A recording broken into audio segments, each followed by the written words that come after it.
Want to unlock the latest PlayStation games using your Apple Pay balance?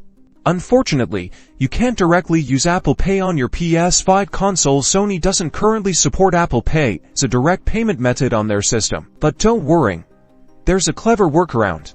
You can indirectly use your Apple Pay balance by purchasing PlayStation Store gift cards from retailers that accept Apple Pay. First, head to a store like Target, Best Buy, or even online retailers like Amazon that accept Apple Pay as a payment option. Make sure they sell PlayStation Store gift cards. Purchase a PlayStation Store gift card for the amount you'd like to add to your PlayStation account using Apple Pay as your payment method during checkout on your phone. Once you have your gift card, turn on your PS5 and navigate to the PlayStation Store. Scroll down in the menu on the left and select the Redeem Codes option. This is where you'll enter the gift card code. Carefully scratch off the protective layer on the back of the gift card to reveal the 12-digit code. Then, using your controller, enter the code exactly as it appears on the card. Once the code is entered correctly, you'll receive a confirmation message indicating that the funds have been added to your PlayStation account. Now you can use your PlayStation account balance, funded indirectly by Apple Pay,